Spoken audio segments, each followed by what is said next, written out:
And I'd formally like to welcome you to today's screening of today's installment of the Schools Project, UnChartered Territory, Charter Schools for Better or Worse.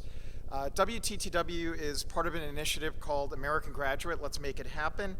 And that plan is to help lower the dropout rate in the Chicago area and continue a dialogue about education from all members of the community. We're honored to be a partner with the School Project and present to you what is the fifth film in a series of very thoughtful short-form documentaries on a myriad of issues impacting today's children in the classroom. UnChartered Territory premiered on WTTW on Thursday on Chicago Tonight.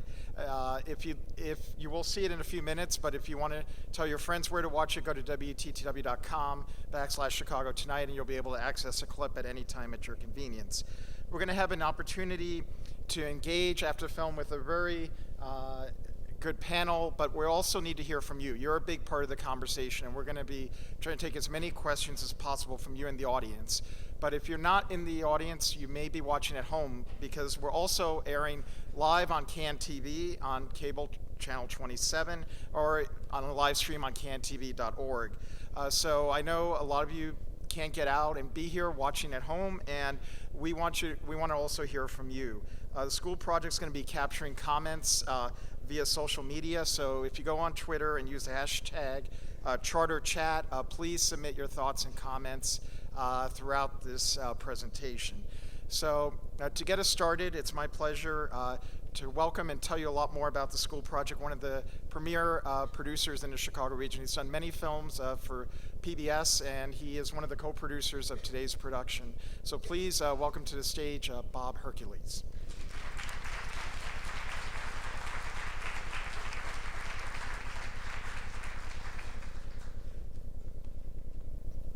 All right, thank you. Thanks, Dan, and thank everybody for coming out on a beautiful Chicago spring day. We are really thrilled to be here, thrilled to have this tremendous turnout. I want to thank our sponsors, one of which is WTTW Channel 11, and also the Department of Cultural Affairs Collaborative City Project. So thank you, and thanks to the Cultural Center for allowing us to be here today. This is a beautiful venue, and we're always thrilled to be here. I want to just very briefly tell you how this started. About 2 years ago, in March of 2013, as many of you will recall, there was a lot of news about potential school closings. I think at one point there was about 120 potential schools that were going to be closed. So some documentary filmmakers in Chicago, myself included, came around this issue, and we decided that this was such an important story that it had to be told, that we wanted to tell this story because it would impact not only Chicago but potentially the entire nation, because this would be the biggest school closings in American history. So we thought, this is such a big issue, we needed a big team of people. So we enlisted our fellow documentary filmmakers, and we came up with really an incredible group of people to work on this series. And it's I think somewhat unprecedented. So I just wanted to mention the partners. Our production partners are Free Spirit Media, Cartemquin Films, Kindling Group, my own company, Media Process Group, Siskel Jacobs Productions, and independent producers Melissa Stern and Rachel Dixon. So all these groups, we got together and somehow we pulled this off. So this is the fifth of our six-part series. The second thing we did that was, I think, somewhat unusual, once we decided to do this as a web series, is we enlisted a number of outreach partners that would help us amplify our message and amplify our segments. So somewhat unusual, but we were lucky enough to enlist some amazing partners, WTTW Channel 11, Catalyst Chicago, the Chicago Sun-Times, the Chicago History Museum, Ebony.com, the Community Media Workshop, StoryCorps, and CAN TV, who are streaming the project right here, right with that camera right there. So as Dan said, if you know anybody who can't be here, you can send them a message to watch it live right now on CAN TV. I also wanted to just thank a couple people for coming here today. One is Terry Mazzani. Terry is the president of the Chicago Community Trust, and he's here somewhere. And Terry is actually, there he is. Thank you, Terry, for coming. He's featured in the film.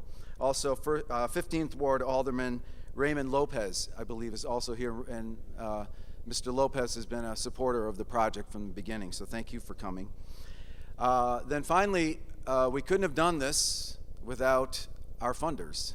So I want to thank the Richard H. Driehaus Foundation, the MacArthur Foundation, the Chicago Digital Media Production Fund, which is a program of Chicago filmmakers, and the Vocal Fund. All those funders have helped make this possible. So we thank them. We're entirely indebted to them. And we are going to have a panel discussion afterwards led by WTTW's Elizabeth Brackett, so stick around for that. We are, if you want to join our conversation, go to our website, which is schoolprojectfilm.com, by using the hashtag #TheSchoolProject on Facebook, Twitter, and Instagram. We'll have a QA afterwards, as I said, and we'll also have a chance for audience that are not here to feed in questions via Twitter as well. So it'll be a totally social media mania when we're done here. So thank you for coming, and now I'd like to present the 5th of our series. It's called UnChartered Territory. Thank you.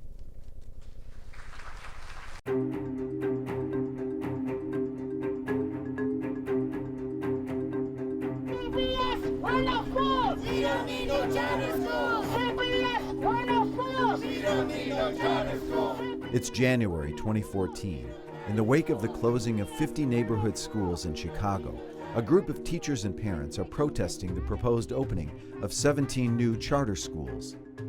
These schools are only growing in the black and the colored communities. We want them to put the proper resources in the schools that are there and make use of them. 4 months later, there was another rally, this time in favor of charter schools.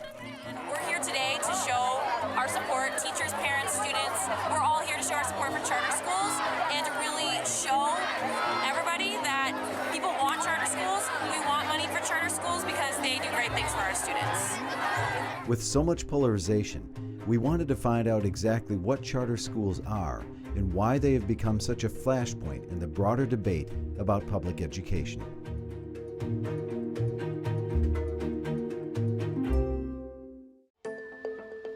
We currently have a battle between two fundamental ideologies for schools.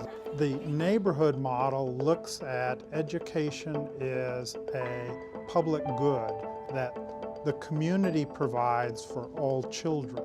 And then there's a market-based choice approach, which places the responsibility for education on the individual. And those clash at a most fundamental level. This market-based approach is embodied by charter schools, but that's not how they were originally conceived. In 1988, Teachers Union President Albert Shanker and others proposed a completely new type of school. They would be laboratories of innovation, freed from stifling bureaucracy. I propose that we now need to seek ways that will enable any group of teachers to say, we've got an idea. We've got a way of doing something very different. We've got a way of reaching the kids that are now not being reached by what the school is doing. That group of teachers could set up a school within that school, which ultimately would be a totally autonomous school.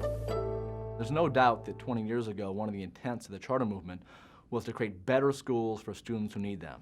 A charter school is very simply a public school funded publicly that operates under a contract issued by a public body, usually a school board.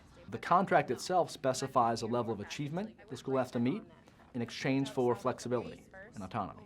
The notion was, why don't you be sort of research and development for doing school, and we'll learn from your practice. The charter schools were not intended to be competition for public education. They were intended to be collaboration. As originally conceived, the innovations developed at charter schools would eventually inform instruction in regular schools. But as charters evolved, they were increasingly championed by advocates of privatization and free markets, and became positioned as a choice for parents dissatisfied with neighborhood schools.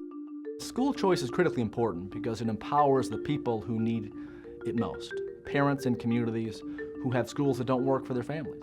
And that might be because the school is not performing well, it might be because the school is not suitable, it might be because the parent wants a different curricular approach.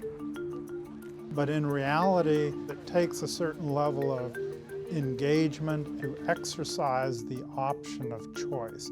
If that is not provided equitably, then it's no choice for individuals who remain with their neighborhood school. The fact is, we still have a lot of schools that we need to fix. And if you're trying to get there quickly, sometimes the better option is to put a charter there and close one or more of the neighborhood schools. You're still going to have a neighborhood school choice. While neighborhood schools still exist, there are fewer of them. CPS enrollment has been declining steadily for years, contributing to the historic decision to close 49 elementary schools in 2013. Yet since 2011, CPS has added 26 new charter campuses. I feel like the board intentionally creates crises in schools, enrollment crises. They gave permission for Noble Street to open up a school across the street from Prosser High School. I mean, why else would they do that unless they were trying to create a crisis situation at Prosser? There's no doubt that a much higher percentage of students in the city of Chicago today are being educated by private interests, whether they're private companies or not-for-profits. They are privately run schools with public money. The idea that charter schools have a privately run component is one of the misconceptions about charter schools. Under Illinois law, all charter schools are nonprofit public entities. However, the charter holder can subcontract out to various corporations. Chicago International Charter Schools subcontracts out the operation of 3 or 4 of its schools to Charter Schools USA, which is a for-profit educational management company from Florida. Charter schools are given a set budget based on the students they enroll, and they can spend that as they see fit, on teachers, on equipment, on field trips, on college counselors, and that's different than traditional schools, where the budget is dictated by a central office down to the school level. One of the appealing aspects of a charter is that in spite of having high accountabilities for outcomes, you have a lot of freedom. We thought, God, wouldn't it be great to have a high school whose sole purpose was to go to an under-resourced community, put together the kind of school that had them not only graduate from high school, but go to and through college. And we've been on that for 17 years now. I want to bring it back to neuroscience. As an adult, my brain should be fully developed physiologically, okay? But his, what's going on with his? A security guard costs $30,000 to $40,000 a year. We want to take that money and channel it back into our students' lives. So we take that money and we invest in programs like Phoenix Rising. And the notion was, why don't we send our kids in high school to colleges and universities around the country that have high-quality program for high school kids? In a regular CPS school, this would have been strangled by the lawyers, but we were free to do it. And it's since grown into a graduation requirement. Hansberry College Prep is an international baccalaureate school, and we're very, very proud to be the only charter in the state of Illinois to offer the diploma program. Our students actually come from all over the city of Chicago, although the greatest number of students come from Auburn Gresham.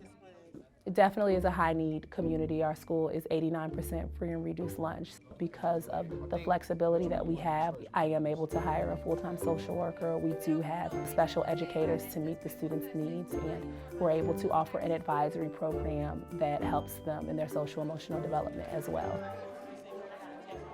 Even though charter schools are only anticipating a 10% increase in their student population, they're getting 12% more in their budget.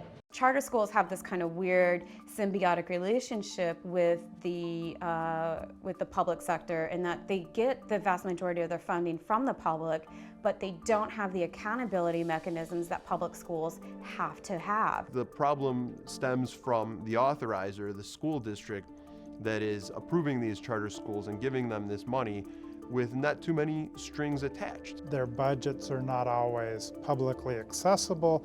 They don't have the requirement for public hearings for that. And so it creates an opportunity for the misuse of public funds. A politically connected charter school operator coming under scrutiny tonight amid allegations it has misused taxpayer money. Yeah, Jeff, the United Neighborhood Organization has risen to be one of the city's most powerful Latino community groups in recent years, but now its CEO has resigned and its spending is coming under state and federal scrutiny.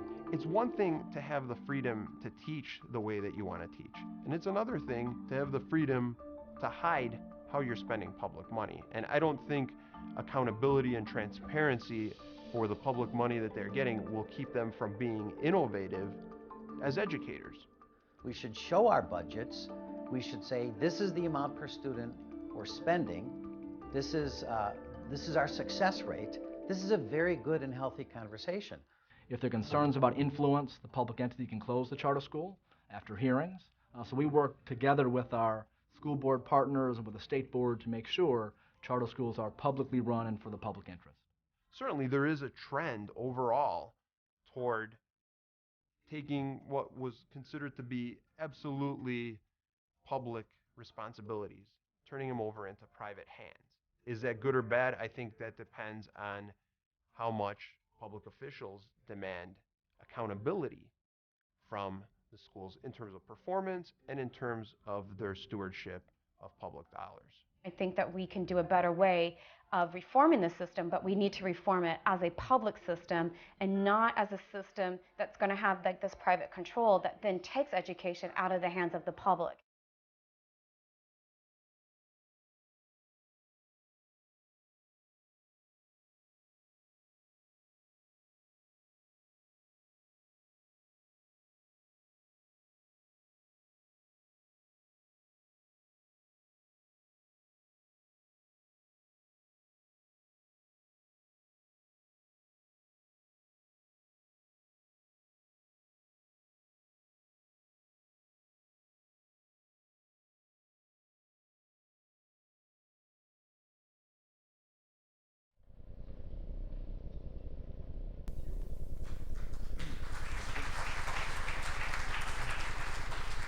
Thank you very much. Now I would like to bring up to the stage our moderator, Elizabeth Brackett from WTTW, and our panelists. Thank you.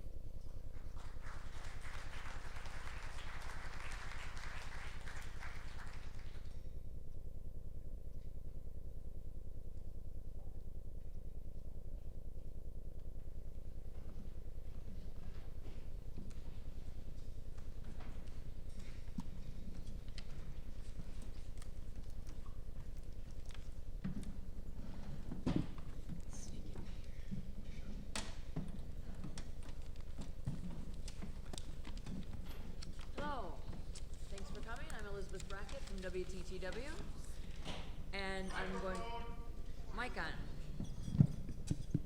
Get a little closer, used to those lapel mics. There. How's that? Better? Okay. Well, I bet you heard the first part. I'm Elizabeth Brackett from WTTW, your moderator for this afternoon's panel. And in a few moments, I'll introduce our panelists, but I'd like to give a brief introduction. You know, the Chicago Public Schools says its vision is that every student in every neighborhood will be engaged in a rigorous, well-rounded instructional program and will graduate prepared for success in college, career, and life. Now the question is, does that have to be in a particular kind of school? Chicago Public Schools says that every student will be engaged in this, and that so the question is whether this has to be in a regular neighborhood school, in a charter school. Does the kind of school make any difference in fulfilling this vision? The 1988 School Reform Act gave more power to parents, communities, and principals in trying to decide the strategies that would bring this vision to fruition. Then in 1996, charter schools were authorized to give parents and communities a choice. And because these charters were freed up from bureaucratic requirements and from union contracts, the hope was that they would provide significantly better educated students and achieve better student achievement results. Today, there is evidence that there are a handful of charters that have met the expectations for dramatic increases in students' performance. But there are also a good number of regular Chicago public schools that have turned around their previously failing schools while serving the same kind of demographics that they had originally. So, the purpose of this afternoon's discussion is not to pit CPS schools against charter schools, not to pit teachers' unions against school administrators. What we're trying to do is find out what the successful schools are doing. What are the successful schools doing that achieve the results that fulfills the vision of the Chicago Public Schools? And what can be shared? How can these successful results be shared between CPS schools and charter schools? And I'd also like to remind you that following discussion, we'll be taking questions from all of you and also from social media, and that hashtag is #CharterChat. So joining us for this discussion are panel members. On the far end, Dr. Carlos Escotia. He's a member of the Chicago's Board of Education. He was appointed by Mayor Emanuel in 2012. He's a former Chicago school principal at the Fry School for 9 years, and he's also now a professor of educational leadership at National Louis University. And next we have Stacy Davis Gates, the political and legislative director of the Chicago Teachers Union and a former classroom teacher. And we then have Sarah Karp. She's the deputy editor of Chicago Catalyst magazine. Catalyst Chicago is an independent news organization that covers school improvement in Chicago and has done a great job in covering a lot of the charter school movement. Michael Milkey, superintendent of the Noble Network of Charter Schools, a former Chicago public school teacher. Noble Network has 16 high schools and serves 10,000 students in Chicago. So, let's begin. First question is, so what is the key to establishing a culture of high performance in schools among students, teachers, and principals, whether in charter schools or in regular Chicago public schools? How do you establish that culture of high performance? Michael Milkey, we'll start with you. Okay, thanks, Elizabeth. So I think the most important ingredient is high quality adults in the building. We focus that at Noble, and I think many schools, district and charter, have that as a huge focus, but getting high quality principals usually lead to high quality teachers. Those are the most important ingredients, and from there come great ideas and great instruction and great teaching and great school culture. But that's a start, and what I love about working at a charter school is that we have a lot more freedom around hiring and around compensation for those adults, which I think helps us bring the best adults possible. Dr. Scotia? Well, first of all, we want to ensure that all models have a quality educational program. In any model, I think it's the quality of the classroom that drives that local approach with a good building principle and the integration of school, family, and community. I think parents play an important role in this whole process. It's been instrumental for me, as a leader to do that. And then to understand that education is influenced by what happens inside and outside the school. And I think we have to pay attention to that. Stacey?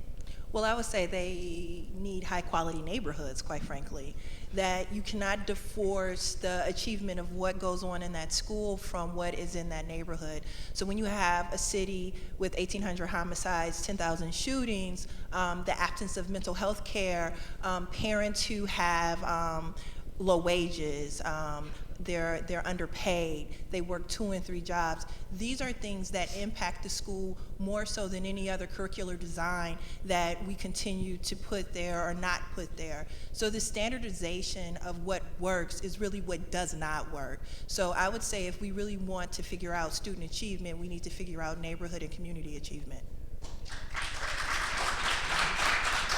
Let me ask you a question about that. Is it up to the educators and the parents to try to figure out neighborhood conditions that impact their school?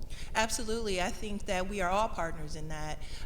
Quite frankly, you don't get 90% of Chicago saying that they want an elected school board without them wanting to be a part of this determination of the type of decisions that are made with regard to the schools that exist in the neighborhoods where they also exist. How do you put this together, Sarah? Well, I'll say one thing first of all. I'm not an educator. I have not been in the classroom. One thing that I've covered a lot, though, when it comes to charter schools versus district-run schools is the issue of teacher turnover. And while Mike Milkey says that it's important, the adults in the building, and actually Noble Street does not have as high teacher turnover, but a lot of the charter schools in Chicago have very, very high teacher turnover, like 50% every year. And one reason for that is that they have very long school days, and that's one of their selling points. And they get a lot of young teachers, and they're burned out because a lot of them are not paying teachers as much as a unionized teacher. That's changing a little bit. We have charter school teachers starting to unionize and demand that they get paid, but I think that's one of the lingering issues that still is out there. Well, let's again look at the overall broad issue of what makes a quality school. Does it make any difference if it's a charter school or if it's a regular neighborhood public school? Does anything change? And do charters have any particular ability to create this kind of culture of achievement that is so necessary? Mike? Sure. So I think that the biggest flexibilities that we have are around budget and staffing, and that's where Stacy talked a lot about the difficulties that students have in the communities and that they bring that to school, and there's no question. So we have flexibility. To us, it's important to get the high quality adults, but we also can say, you know what, we need more social workers at our school. We'll have to give up something else, but we see how difficult some of these students' lives are, and that ability to say we're going to have more social workers per student, by far than the district, is something that we can only do because of the flexibility. So I think creating that culture of high expectations is not easy. You do have to have high quality adults, but I think if you add flexibility in there, that's your best chance to serve the students well. So what is it about flexibility? How much more flexibility do charters really have than a well-functioning Chicago public school, would you say? How much flexibility do you feel like you had at Fry to bring in the kind of resources you needed to turn that school around? I believe in school autonomy, but I also believe that quality neighborhood schools should have school autonomy. And that is something... And do they? Well, right now we're working on those standards. It has to be deserved autonomy. Just like we're developing... What is autonomy? What do you well, mean by autonomy based on the growth of the students in the school and the progress that they make and the connections that they have to the communities that they are serving. So one of the reasons, I went back as a principal in 2003 was to start a high school and convert the school into a pre-K through high school. And then, of course, I wanted very similar autonomies that charter schools had. And we were able to get that through a program. So we're now going back to that. We're developing the standards first, just to make sure that we have to take a look at not only achievement, attendance, discipline, the number of special needs students served, English language learners, and those schools that do well will have similar autonomies. And as a board member, and our board is working on that issue. Stacey, go ahead. I was just going to add, and as a charter leader, I absolutely believe that those flexibilities we have should be given to all neighborhood schools too. So it's not, why do charters get this and neighborhood schools don't? I think they should, and I think just like Carlos showed at Community Links, there really is a lot of power in that, giving principals and teachers more control over things like budget, curriculum, and staffing. From what I've seen looking at charter schools versus district-run schools is that autonomy is not a panacea for anything. There are good charter schools that are using that flexibility in ways that are impressive, but there's a lot of charter schools that frankly look like schools of the 1950s. They're using the flexibility to go back in time. It's not as though there's anything intrinsic with a charter school that makes it a good school or anything intrinsic with a district-run school that makes it a good school. And we also have to be conscious of this cultural narrative that's being established with this push and pull between neighborhood and charter, and to be very clear about the decisions that have been made that focus this particular narrative. You have in Chicago, if you look at this map of school closures over the course of the years, not just the 50 that occurred in 13, but the many over the course of the Renaissance 2010 program, you see this map of closures, and you also see very clearly this proliferation of these privately ran organizations. And so you have Prosser right now, which is across the street from a Noble Street. So that decision to put these schools right across the street from each other, what will be that impact? Well, we know from past practice that impact means that that neighborhood school will no longer exist. And so, and then juxtaposed to the closings of schools in this city, we've also seen this precipitous decline of African American women who were teachers in these schools as well. So you have this cultural narrative that my community is under-resourced, compromised, and considered bad in effect, and that the Black teachers who were once leaders in those schools that have been under-resourced and forgotten about for generations, right, that they are bad too because they were failing teachers. But when this new shiny facility then comes to the neighborhood with a wider, younger population of educators, that they are somehow better. We have to be very clear about this narrative that's being established with this insinuation of school deform. Let me, if I can just add something to that, because when the proposal to open this very close to Prosser, you know, I questioned it. Prosser had over 1,500 students on a waiting list. And I think the new approach here is how do we learn from one another, which was depicted here in your documentary. How do we share best practices together? There's an impact now on the district. This is legislation that is occurring, and we're not maximizing the benefits from making sure that we learn from quality charters, and charters learn from quality neighborhood schools. You know, I've been a principal coach, and I took some of the new principals to quality neighborhood schools and to quality charters, including Noble, to take a look at some of those practices. That sends a message in how districts need to be run. But I also want to just interject slightly and just challenge something here. There are two conversations that are going on here right now. One about the decisions that are made at the board level or the central office level to place these types of pitting these two, you know, dynamics against one another. And then there are also the things that happen inside the buildings, which also are determined too by the board, which is appointed, and by those in central office. So we have to be very clear about the decisions that are being made in these dynamics. It's not just about we love our children.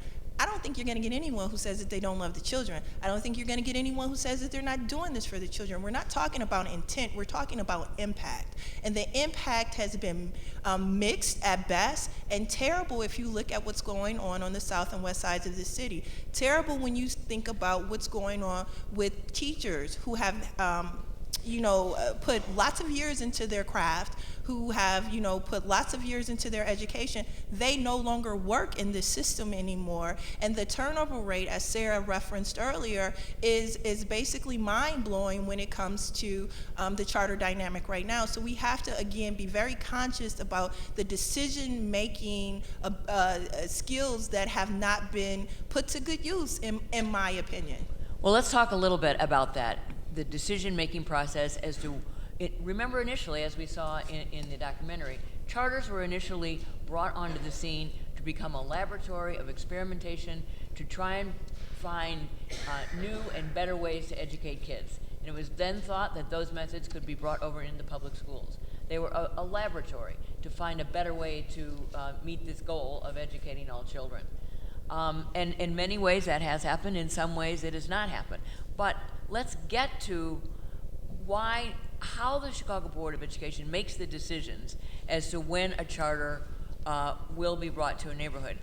and let's specifically talk about Prosser, because that seems to be bothering a lot of people in the charter discussion. So I'm actually going to start with you, Michael. Why did Noble Street decide that that neighborhood, right across the street from the public school, needed a charter high school? So we certainly looked at the demographics enrollment around that school, and not around Prosser, around where our location was. You know, in retrospect, it's not the ideal location. Unfortunately, real estate's really tough to find in Chicago, and in an overcrowded area, and again, as referenced with many on the waiting list at Prosser, we thought in that neighborhood of Belmont-Cragen, that's where a good new high school could serve. And of course, you've got overcrowding at Taft also. So we're hoping to help with that. But yeah, right across the street is not, it just was the only place that we found that did it. And we've, I think, established a really good relationship with Prosser administration, and we hope that we together work well in that neighborhood. I want to add, because your comments relate also to accountability, it is up to the school district to determine, you know, how are you going to process these applications and what standards are going to be applicable. And right now, we're developing this single accountability system that applies to all schools, and that's why we've put 17 on a warning list. 17 We've charters. closed 17 charters. We've closed 2, and we're holding charters to similar standards, and we're evolving with that process because they have individual contracts. It cannot be a strategy to transform a system. And in my time, since I've been a board member, we're developing this SQRP process based on growth, which is our new way of determining schools. And that's something that's going to grow so that all schools perform. Well, let's look at how charters and Chicago Public Schools actually have performed. Now, you get into this knotty question of what the studies have shown about performance, and believe me, it is knotty. But as I tried to do some analysis of an aggregate of studies, this is what I came up with. There was an analysis of nationwide studies, such as the Credo study. That's a very large study of charter schools across the country from the Center for Research on Education Outcomes.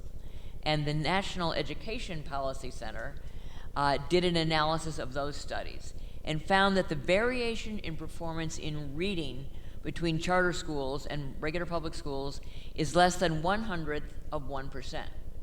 They also noted that the press release that went out after that was charter schools outperform neighborhood public schools. So you got to read the numbers.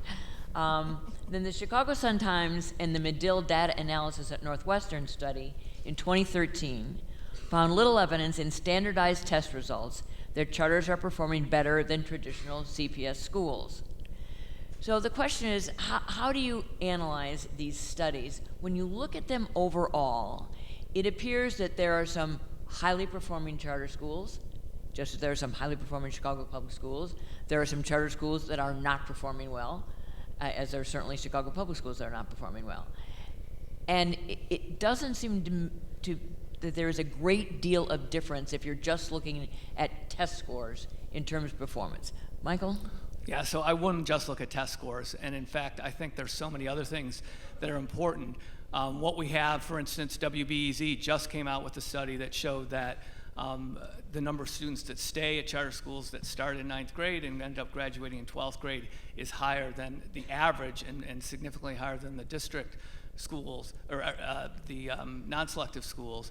So that's important, how many kids stay. And if you look at dropout rates or mobility rates, again, those are all better for charters on average. The same with the 5 essentials. So University of Chicago does a 5 essentials study where they look at culture and the staff, culture of the students, safety and all of that. And that's really important to us, and we look to score high on that and have every year, and I think that's another way. So test scores is one way to look at it, and I think that's important, but there are so many other ways, and I think actually the difference charters provide are less on test scores and more on school culture and college enrollment. One thing I would just want to say about the WBZ, it was actually a WBZ Catalyst data that looked at children who stay, and Noble Street was very high, which was actually kind of surprising because we've often heard that a lot of Noble kids leave. So, but there was a number of charters that were surprisingly low, including Urban Prep, which You know, we've also heard, you know, they very much talk about their graduation rate and how many kids go to college, and only 30% of kids who started their freshman year actually stay. So I think that you have to sort of look at, I think that this whole dichotomy is just a false dichotomy to look at, oh, do charters do well or do district schools do well? I mean, individual schools do differently, and you know, it's just a false analysis. A Noble is a completely different school than an urban prep. It's a different school. So how can we say globally what what it is? I don't. But we do have to have some way to measure whether or not charter schools are effective, and whether or not we need charter schools in order. And when we're looking at the overall resources that we want to provide our children. Yes, and that's why this school quality review process is going to be applicable to renewals and to taking a look at the applications. However, as a board member, I always ask those questions about any school, because you want quality in all school models. So we know that district-run schools are doing a little bit better than charter schools. We have 6% of charter schools that have a designation of level 3. And, you know, in that process, we have 4% of district-run schools that are in level 3 schools, which are considering the quality review process, you know, that low standard.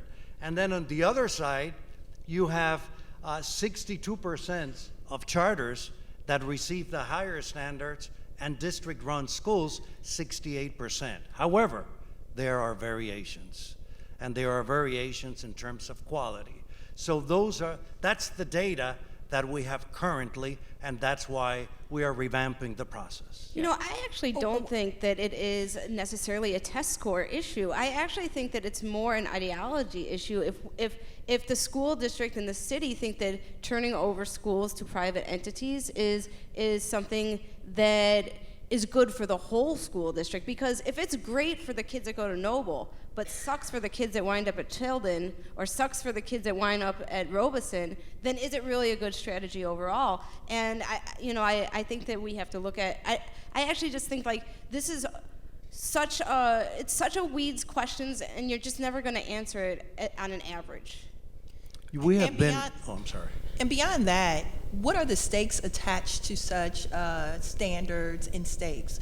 So what we've seen here is that when we standardize things, they close, people are fired, children are dislocated, communities are forever compromised. So it's the stakes. So am I evaluating this to resource you better? Am I evaluating this to make sure that you get the types of resources, the particular and specific types of resources that will help you meet the goals of a said achievement? It's not necessarily just about accountability for the sake of accountability, but it's about the sake of evaluation to figure out what you need to make you to help you reach said goals. And so what we've seen with the types of decisions that are being made here in Chicago is that now we're going to close charter schools.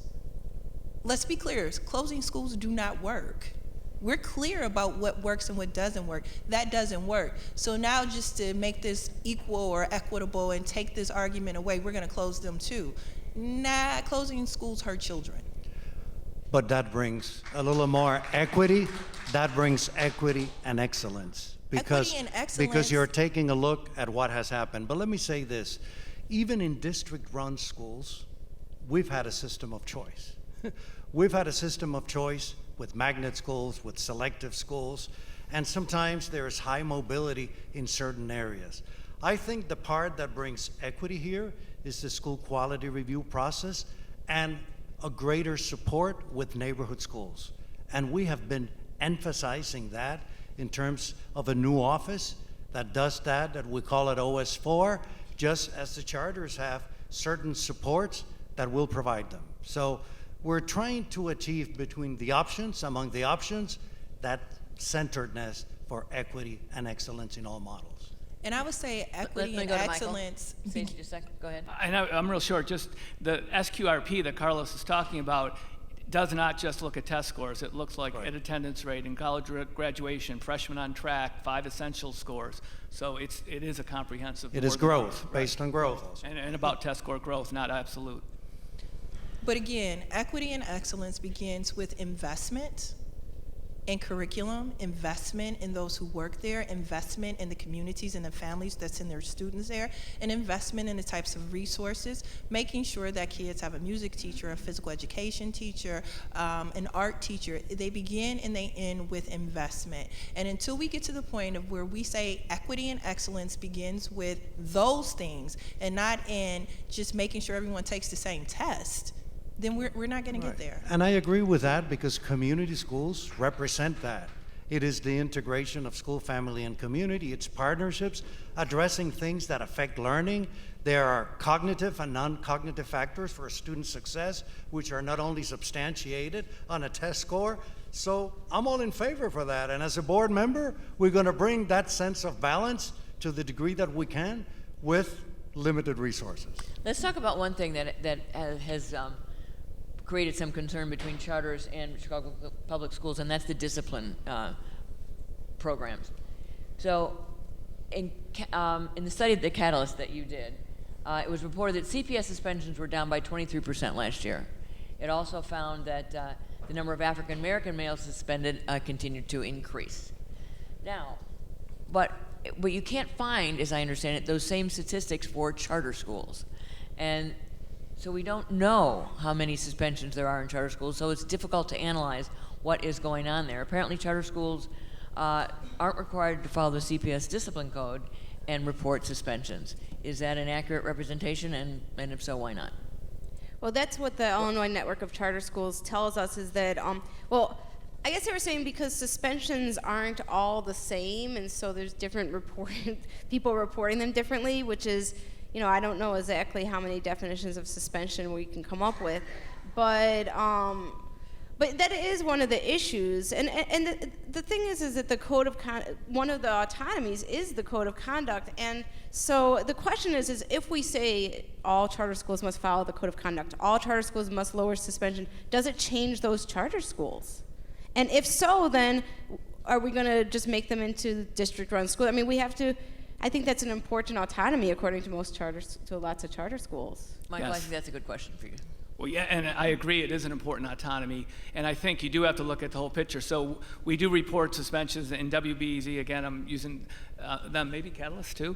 Had a 2013 study where they did compare suspension rates at district and charter, and we give information on suspensions we've reported to the state. They showed in elementary schools suspensions were higher. At charters, at high schools, they were about the same. But you also have to look at the other parts of that. So our attendance rate compared to district high schools is about 15 to 20% higher. Over 200 days in a school year, that's an extra 30 to 40 days that they're in school. And part of it is students do feel safe. And yes, it's important to us to have our own code of conduct so that students feel safe, that teachers feel safe, that teachers can teach without disruption. And I think that's one of the most attractive things to families is they know that safety is going to be there. And we can do it, I think, with a similar amount of suspensions. But I think the flexibility in the code of conduct allows us to have that school culture that keeps kids in school, both attendance-wise and staying at the school as opposed to leaving it. I think it has been substantiated that suspensions, citywide, all schools, have been decreasing as well as expulsions. And I think many times when you are in the process of renewing charters, you not only have to consider that, you have to consider how many are transferred back to neighborhood schools, and there is variation, how many students are served from those communities in close proximity, and this is why we're paying attention to those elements so that you have a system of equity, among all school models and not some at the expense of others. So a couple of things. I started with this conversation about a cultural narrative. And so Sarah pointed out very astutely that African American males, black boys, are being put out of school at record rates, and even more so in the dynamic of the privately operated charter schools. So what you have is a school culture with very novice teachers who are not culturally competent, perhaps, in the communities in which they teach. You have very few experienced teachers, where a disruption in a classroom to an experienced teacher may mean something quite different from that of a novice teacher. I've been a novice teacher before. I know how that works.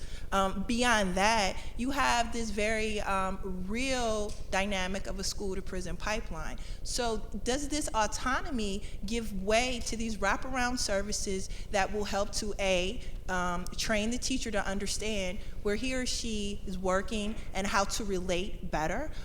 Does this autonomy also mean that we are putting our arms around our Black boys in a way that helps them to lessen the stigma of being Black in America, as we see is obviously quite dangerous nationally?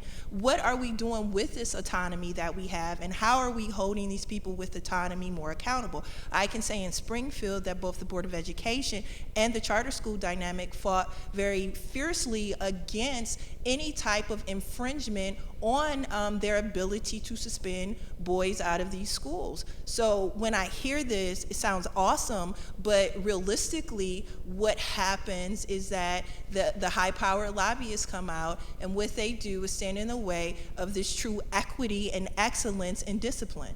Well, if I can add cultural competence. Let me have Michael answer that one. Well, I want to invite Stacy to come to a Noble school, because that's absolutely not the case. And many of those teachers are out in the audience today. Even those schools that are there, if you see students who are engaged, who are happy, who are well behaved, and our teachers are really good at trying to, especially African American males, but all students, to support them. And that's why we have extra social workers. And again, we have to give up other things to get there, but you have to come and see it. And if you do see it, you'll see that in fact, the freedom that we have around that, and we want to continue those freedoms, does end up with more kids in school every day, more kids graduating.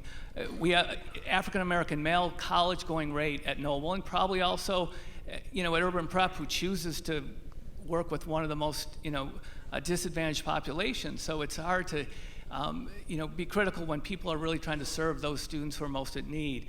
But the end results are really great for them, and that's what I think is most important. And please come and see for yourself, because it really is a very positive environment. I would absolutely say that you actually have to be critical of those who are taking care of our children, especially in communities that have been marginalized and under-resourced historically and for generations, and that criticism has to be real. You don't get over 1 million Black men in prison because everyone in those communities are doing exactly what they're supposed to do. In fact, I would submit that it is exactly why we have to be more critical, why we have to look at the statistics, and why we do have to visit to see if different colors of shoelaces and gym shoes warrant demerits and payments to a school by parents who come from poor neighborhoods. If you have parents who are making under $15 an hour, who are working 2 and 3 jobs, who have to pay for a detention, there is something amoral about that. Not just culturally insensitive, but amoral. Let me just say, developing cultural competency, it's an ongoing effort nationwide in all of our schools. If you take a look at suspension rates and expulsion rates, even within neighborhood schools, some do worse than others. So we have to take a look at all of those practices in all school models to be able to address that, because every student has a cultural identity, and that's critical to developing that academic identity. I'm going to ask one more question, then we're going to go to questions from the audience, because I know you've got a lot of questions out there. But just very quickly, what do you think the appropriate relationship or the ratio should be between charter schools and CPS schools?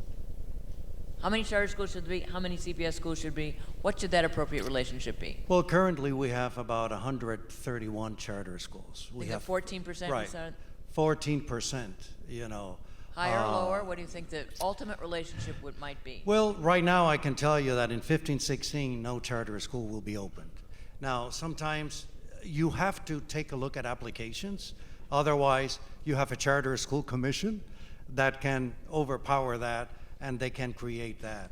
But you have to take a look at the quality of applications. We've set now an issue that we need to take a look at overcrowded areas where you don't have the opportunity to build a school, and take a look at that particular area, see where students are on a waiting list.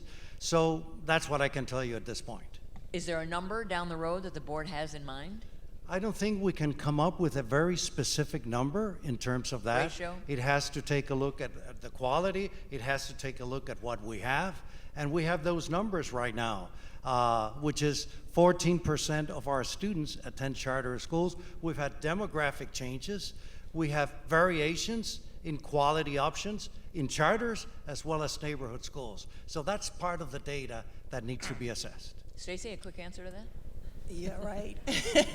So going back to decisions, the Board of Education behaves as if the Charter School Commission, the shadow decentralized organization that can approve charters in any school district here in the state, they did not slip against, or they did not slip in support of dissolving that entity last year or this year. The bill is now in the Senate. They have an opportunity, if they are offended by its insinuation into public education in Illinois, they can slip in support of the dissolution of that in the Senate. Number two, when we talk about decisions again, we closed 50 schools, but we have overcrowded classrooms on the South Side. How does it happen where you say that we're underutilized here, but we're overcrowded here? The first thing that should have been done is that we reevaluate school boundaries and how we can even things out, how we can rebalance and figure out how to do it with the least disruption. The commission approved two that we rejected, that set a certain standards, why we have to be cautious with that. They've acted on that, so. And that's true, so join us in slipping in support of the dissolution bill. Sarah. This is beyond my pay grade. I don't know. I think that there's probably people who are thinking about that, and they're probably not even on the Chicago Public School Board. And I would just say, I mean, we have huge demand, and we think that if parents want this, that's the most important data point out there, and we want to serve more students that way. Okay. Thank you very much, panel members. And we'll now go to some questions from the audience.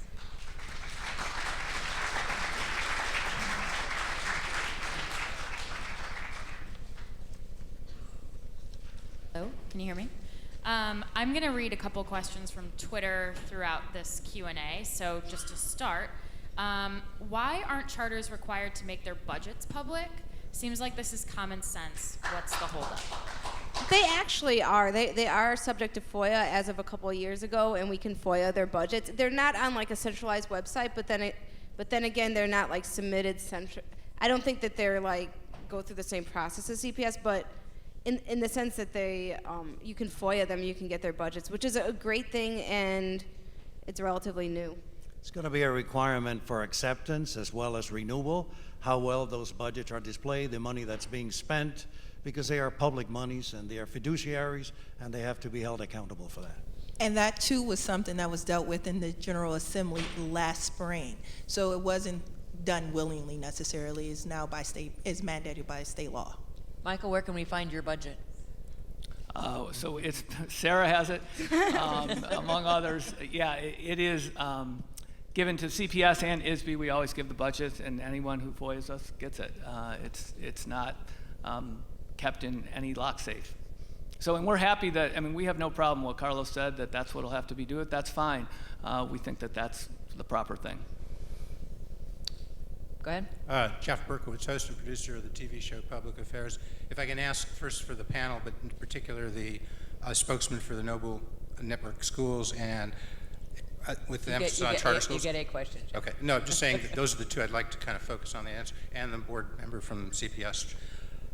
Governor Rauner said on Monday at the Education Writers Association here in town and today before Junior League, the important thing about standardized tests is not just comparing levels of one school with the other or levels of charter schools with traditional neighborhood school performance, but the growth. He said if you have a school that's, say, one level behind and another school is currently reading at grade level, say for fourth graders, you can't really tell who's performing. That school that's one level behind, maybe in the last year they moved their kids up an average of 2 grade levels. They're outperforming the other school even though they're behind. So I hope that's clear, and if I could get you, do you folks agree, are you in agreement with representing the charter schools, traditional neighborhood schools, with Governor Rauner?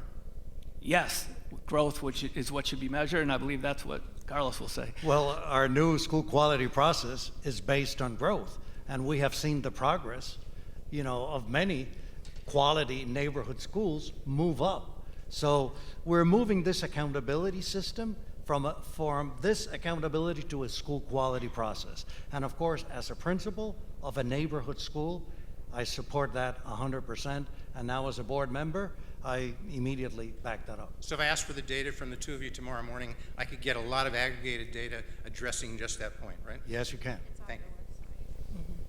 Yes, I'm a mother of a daughter that is at a technical charter high school in Chicago. And she's the only school counselor. Sometimes she has 500 kids under her. And we were saying something about, and she also stays after school. She uses her own money that she does not get paid for to do these after-school activities. She has not had a raise in several years, and that's one of the reasons there is the overturn of the teachers. You get good teachers like her. She stays there because she really likes the students and she feels she can really help them. But 500 kids, or that she's had as a school counselor under her, that's really a lot. And the kids have problems. She cannot solve those problems for all those children. So your question is? And there's been principals that come and go, and teachers, and you mentioned there was parents. A lot of the parents are not there because they do work like in 2 and 3 different jobs, and they can't be there for school activities or school even, why is the teachers of the charter schools are so underpaid? This is the problem, and I want to find out, and you're losing a lot of good teachers. And for these charter schools, you want the charter schools, but you're not paying them. And I'm wondering why this is happening. I guess, Michael Milkley, that would go to you. So, first of all, I agree with others, Stacy, others who have said we need to resource our schools as strongly as possible. Once those resources are there and the same amount for each student, the flexibility, I think, helps that. In charter's case, the biggest reason we're not able to pay teachers as much is because we have facility costs that on average the district doesn't have. And the district is working on that, but we are diverting anywhere from $750 to $1,000 per student to facility costs, and that's where we're not able to, but we try, and I think the flexibility allows us to still get really high quality results. So I would say continue to resource schools well, and give district schools the same flexibility and help charters with facilities, and then I think we'll all be better off. That varies from charter to charter. It varies from neighborhood school to neighborhood school. You make local decisions and decide based on your mission and your vision, your school improvement strategy, where you're going to spend the money, and there's variation. And while that's true, the board, so I'm going to cut in on both of them. The Board of Education, as the authorizer, can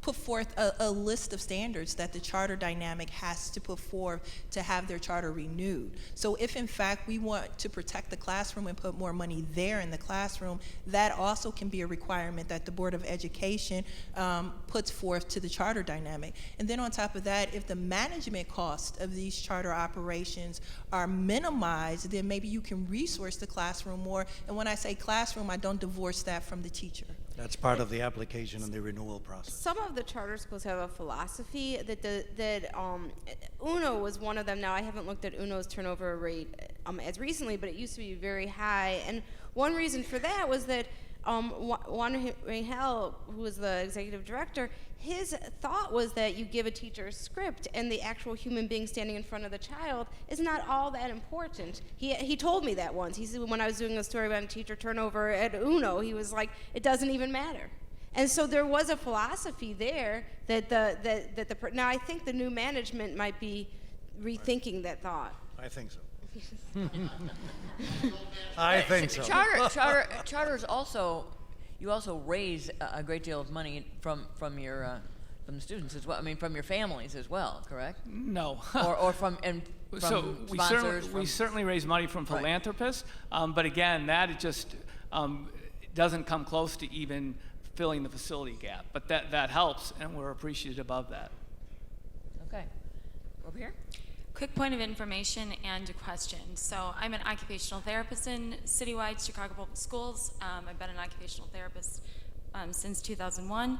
I think a lot of people might be a little bit misled in terms of Noble Street Charter School because most charter schools actually have CPS employed clinicians going in to service the students with the greatest amount of needs, disabilities. So they're not only getting funds for the regular ed population away from CPS, but they're also getting those funds and those clinicians away from the public schools for those kids. And I happen to know for a fact that CPS is yet to provide, looking at ISB guidelines from 2003, an equitable allocation for those clinicians within the public schools.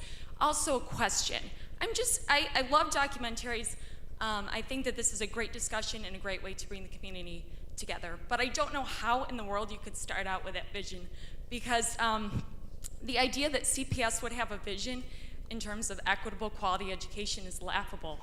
They continue to cut libraries, they continue to cut music, they continue to cut art. That is no way to support any community that is struggling.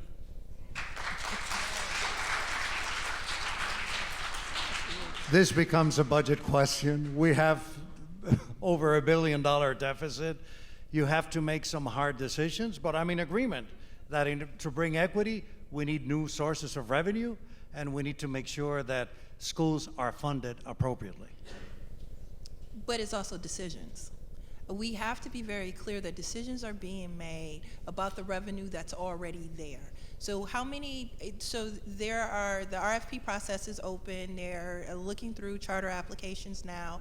How many will be approved, quite frankly? So if there's this budget gap, and since I've been with CTU, there's been a budget cap every year. We've had to go to the reserves, or at least that's the headline. But beyond that, we have 10 charters since 50 school closings. Decisions. I said before, no new charter is going to open in 15 and 16. And as we get the report, and as we continue to see changes in demographics and reducing students, as a board member and all the board members will have to pay close attention to that. Will any new charters be opened that have been approved previously? Well, it might be, because, and I don't have even some of them, applications were approved even prior to my term beginning on the board. And they just don't open once you submit the application. There's a timeline process. So there could be some new ones opening, but no new ones will be approved. 2 years. According to Steve, I was just asked this question Friday because of the new proposals, and I guess 2 that were approved are going to open in fall 2015. There's, I think, 4 others that were approved that aren't going to open. And the 2 that are going to open is this one called Moving Everest that's by the Buy Your Hand Club, or some club out in the west side in Austin, and then also in Aspera Business. Right. They were pre-approved They were before. prior it's to not this a new year, charter. right. So Michael, with Noble Street, you would like to be able to open more charter schools, is that correct? Correct. Yeah, I mean, Do you have applications in? Yeah, we have for 2016 and 17, we have applications to open, and knowing that there'll be none that will open 2015, but yeah, we certainly have demand for that and want to especially work in areas that are overcrowded currently to best help with the enrollment situation. And they have college persistent data, and they have taken a look at their practices and as part of the SQRP process, and willing to take a look at some of their practices. Go ahead. Thank you. First, I have to disagree with you on one thing. A lane lock charter, their entire program is based on young black boys doing very well, and most of them, they graduated from the 8th grade. A lot of them at Loyola in the suburbs in Netca. Some of them are at Whitney Young, and they're all there academically, not sports or whatever. Yeah. But that is a charter on the west side, right across from Marshall High School, and they do outperform the neighborhood schools, and it's a matter of record. They've been the top. No, you've demonstrated growth. Yeah. I'm aware of that. No problem. But I was also a teacher at Trumbull CPS, and I also had contact with the union. And my thing is a pox on all their houses. You know, there's something wrong. I think there's money, too much money involved in all of this, and there are venture capitalists, lawyers, and administrators that are making careers with all this money. It's a big cash cow. There's got to be somebody to protect us from Barbara Bird Bennett or whatever, and all these other people, and the union too. There's people there also. I'm sorry, you know, there's just too much money in this, and nobody's protecting the kids or the parents. Thank you. Well, I think the parents and the kids have I think the parents in this community, as well as in this city, said that they want to protect themselves. That's why 90% of the voters in Chicago said that they wanted to elect a representative school board. That is also why the Chicago Teachers Union strongly supports parent autonomy. We are supporting a bill currently that is asking the state legislature to make sure that there are LSCs within the charter school dynamic.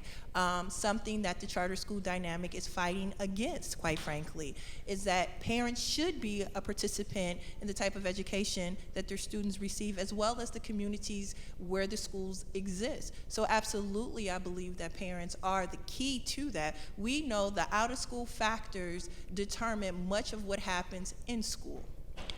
Michael, how do parents participate in charters? Well, you know, in that. And with real power. Oh, with real power, they have the most power that could be because they get a choice. And to us, and I think this whole movement is about providing high-quality choices to parents. And if we don't provide high-quality choice, we don't get them. That's the ultimate power. And, you know, I think that's where we have to always think every day when we get up, how do we best serve these parents that do have lots of issues outside of school and that really want the best for their students? And you know, let me give you a good example that we're able to do with our flexibility around budget and staffing is we bonus our teachers on the percent of parents that come to report card pickup because we think that's so important. We have it 4 times a year, and they're going to make a little bit more money if more than 90% of the parents come. And we have an average of about like 95% of parents coming to report card pickup because that contact is so important. But again, that flexibility in staffing and budget allows that to happen and serve the parents, I think. Just a note about parent engagement, because I can say that as a principal.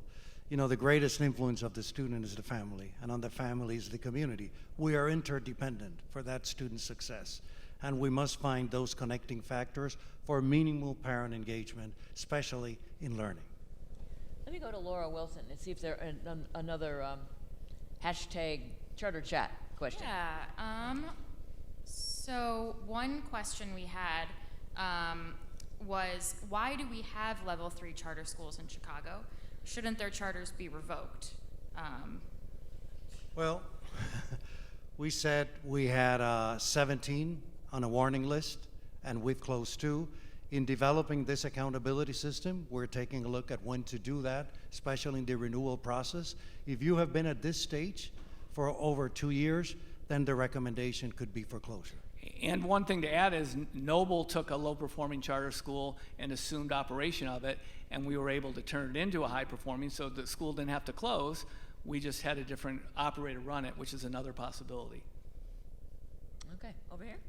Thank you. I'm a charter school teacher, and I visited Noble, and I wanted to ask everyone on the board this question. What percentage do you think of Chicago students could manage to succeed in a charter school, a discipline system such as Noble? And what can be done for students who cannot thrive under that system?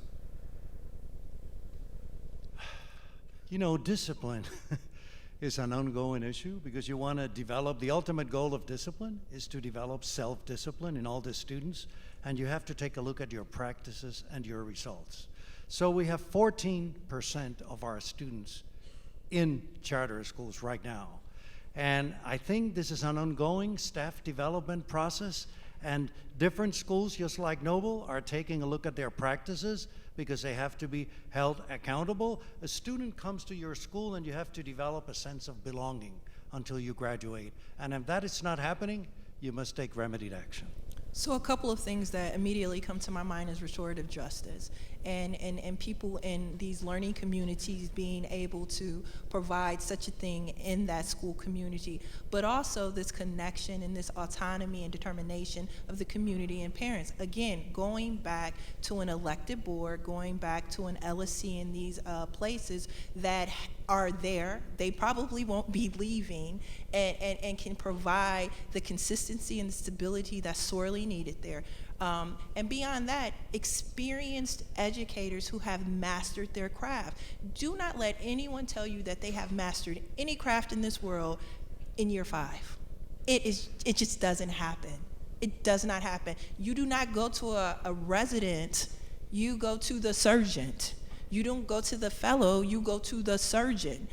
Only in this dynamic is it okay to tell me as a parent that it is okay to have a third-year teacher and this is the best thing ever. It is the best thing ever to have an experienced teacher and a third-year teacher. It is the best thing ever to have a balance of those in that building who understand that community, who are connected there, and who have an experience as an educator. Restorative justice is moving forward, and it's bringing some results in all schools.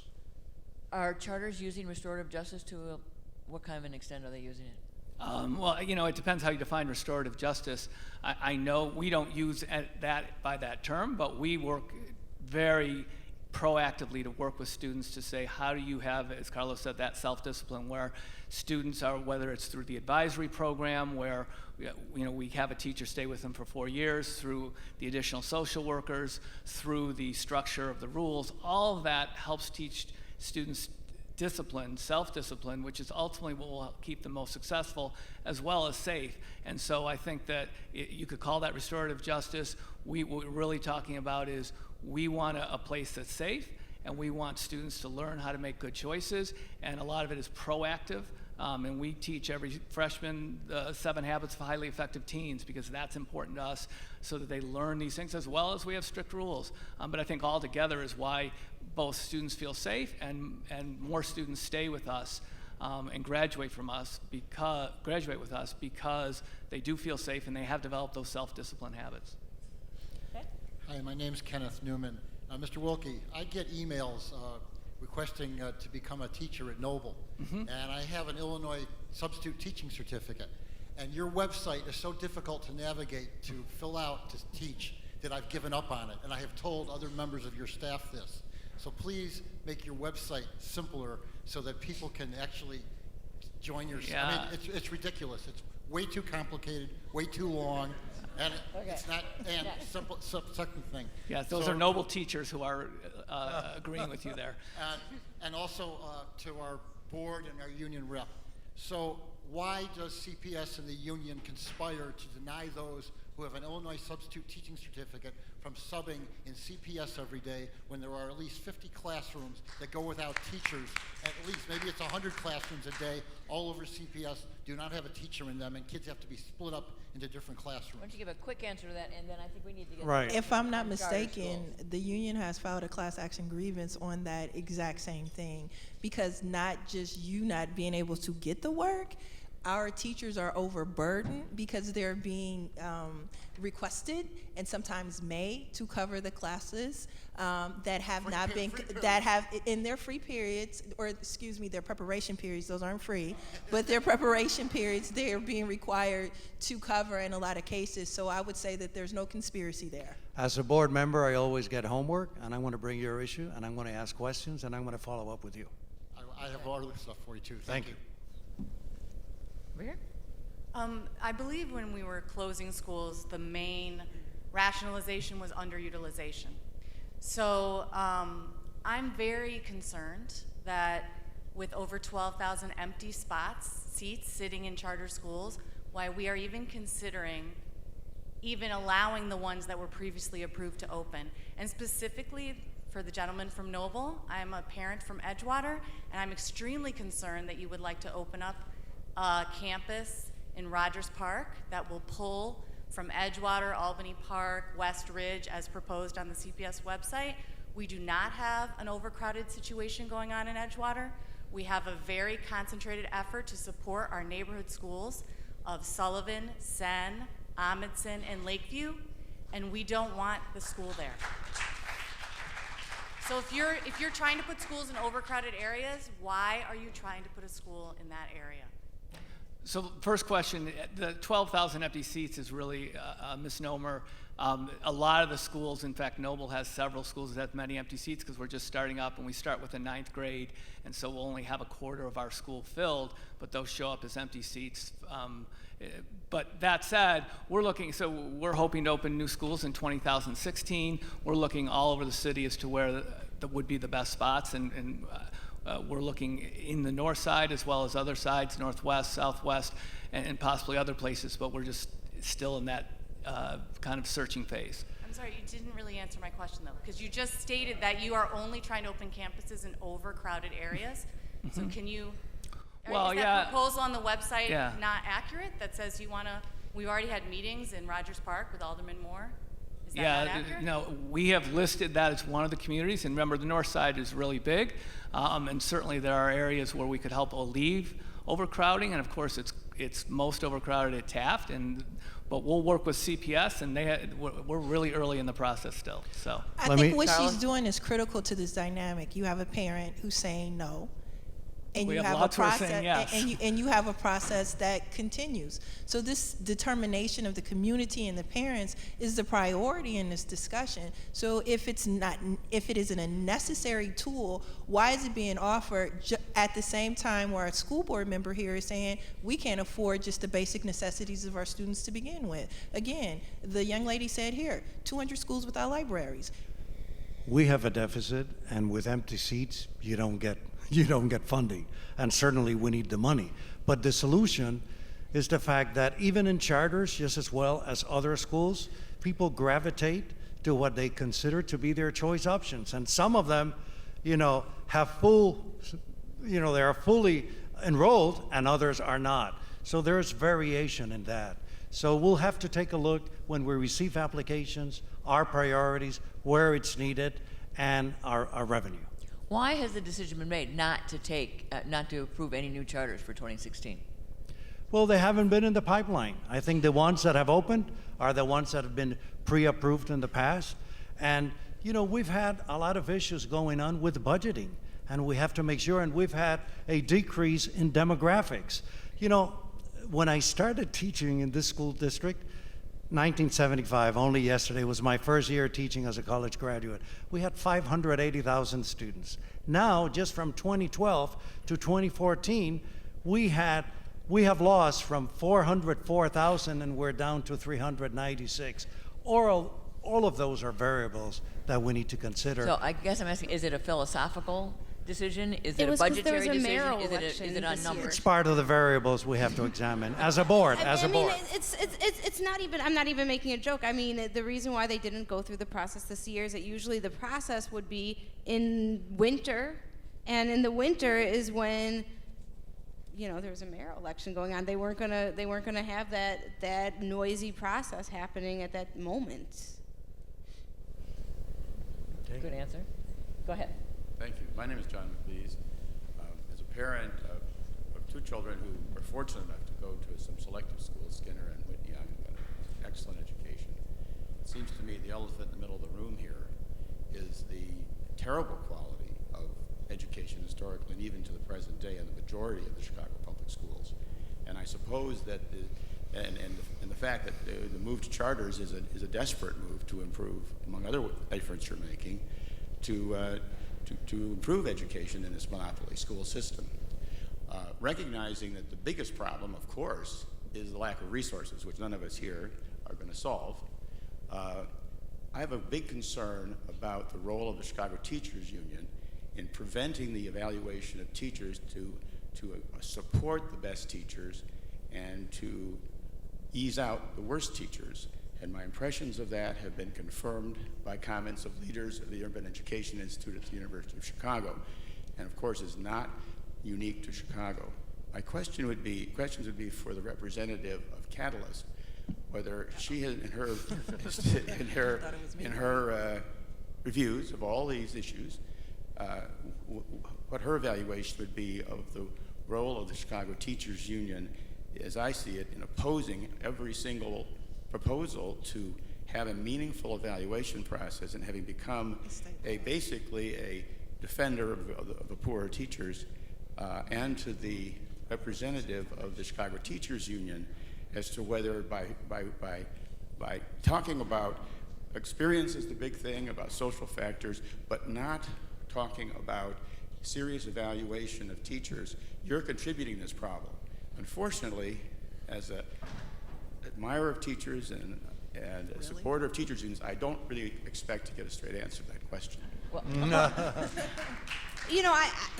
I don't want to get it. There's some ideological issues here that I don't want to get into, but I will say that over the last decade and a half, it's become much easier to get rid of teachers, even though I still hear from principals that it's not terribly easy. But there is a, for one thing, there's a probationary period before you get tenure, which did when I was in school, that was not true, and there are people who are clicked off within that first 3 years. There is an evaluation process, and actually, if you get a bad evaluation, it's fairly hard to work your way back and get into and stay. So I think that's changing, but the new evaluation system is only like fully being rolled out this year, right? So we'll kind of have to see how that works. I think one of the difficulties is that there's not many just horrible teachers. I think that it's harder than we think to evaluate teachers. I mean, when I went to Chicago Public Schools, we had a teacher that came late every single solitary day and was just, fell asleep. Now, she should have been fired, and that was a protection. I think that she was the union rep. This was 20 years ago. It was hard. I don't think that it's as black and white now as maybe it was in the past. I think there's just gradations of teachers and.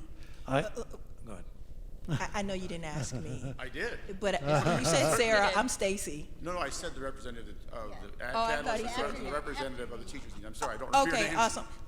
I find it almost unbelievable that we're still having that conversation in 2015. What I find to be the discussion that we need to have is how do we resource our teachers more effectively? How do we provide development that makes sense and cultural competencies that are connected to the places in which they are teaching? What we have found with this accountability movement is the standardization of practice, the standardization of instruction, and the standardization of penalty. Quite frankly. You have para, which is mandated by state law, and you have Senate Bill 7, which put penalties on para, which is mandated by state law. Every teacher in Illinois this year will be evaluated under those terms. Now, there's no teacher anywhere that's happy about it because it also does not come with expressed, specific implementation of resource and development that comes with it as well. It is difficult to be a teacher. We have never really unbraided the complex practice of teaching and learning, and not a general practice, but a practice that is specific to the places in which one teaches. So to have this discussion about good teachers, bad teachers, protecting teachers, no, first off, the union protects due process, which is actually a right that's embedded in our U.S. Constitution. But beyond that, we protect due process because we know that it is also very necessary to resource and develop our teachers appropriately. The teacher and the student have the most profound relationship in this dynamic of teaching and learning, and that, quite frankly, matters most. One of the things I'm most interested in the next decade is how, there's a huge ed tech industry, and there's a lot of teaching now that's being done via computer, but what's the evaluation for that? And when a teacher is told you put a child in front of a computer and do this program, and then that child doesn't perform, then is it the teacher that's in trouble, or is it the computer program that's in trouble? I'm just interested in how we're going to sort of answer those questions. I just have one comment from a principal's perspective. The objective of an evaluation system is for improvement and to get better. Now, there's a probationary process if you're not tenured, and once you're tenured, know the union contract and be able to follow that process. I've done it. We know it's difficult, but it can be done. So what the principal just said is that due process is there, and what the young lady here, Sarah, just said is that, in fact, there's more complex than just saying a bad teacher narrative. And I think that we do need to graduate our ideology in a way in which reflects the current state of teaching and learning in our communities. And that would be true in all schools, public schools, Chicago public schools, all charter models. schools. Yeah. Well, that's one thing. One thing I will say is that charters can get rid of teachers tomorrow, right?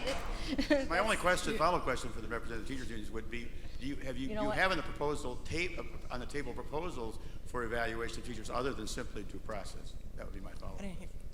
Do you have your own proposals for? Absolutely. We, one of the things that I bet, most people don't know about the Chicago Teachers Union, one is that Karen Lewis is a nationally board certified teacher. She is. And that, quite frankly, we produced the most MBCT teachers in the entire nation. at the Chicago Teachers Union through our Quest Center. So teaching and learning, the development of our practitioners is actually a priority that's been a part of our dynamic for a very long time. I'm afraid we're only going to have time for one more question right over here. Well, this fits right into what my question is. I'm an ex-teacher. I was a member of the Chicago Teachers Union.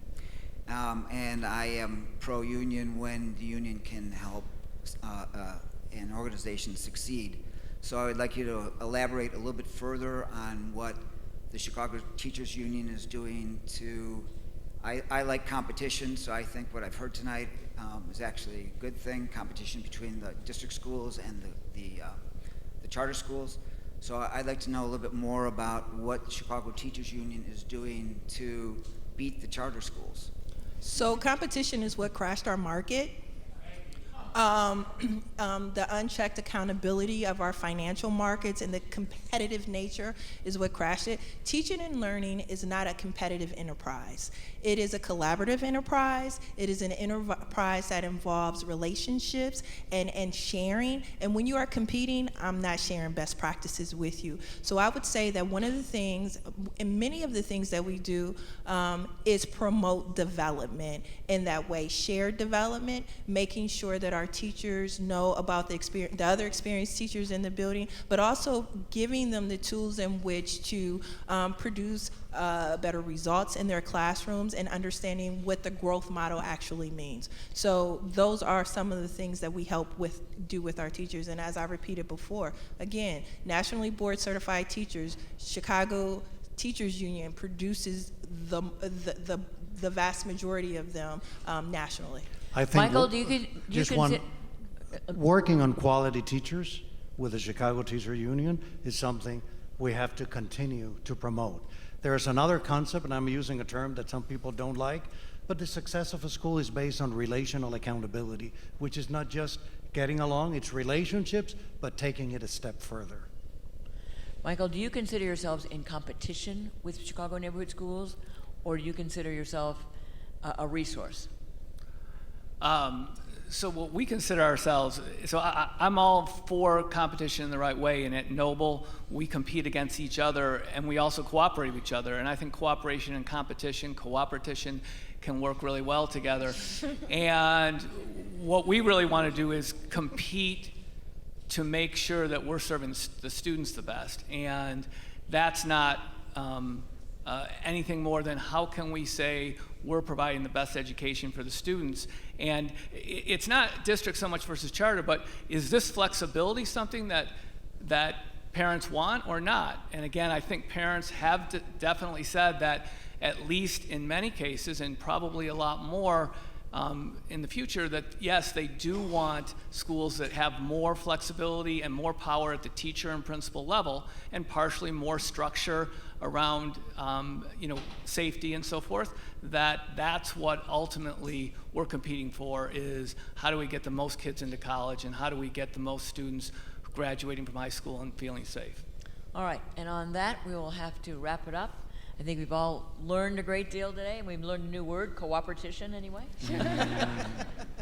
I would like to thank our panelists, Dr. Carlos Escocia.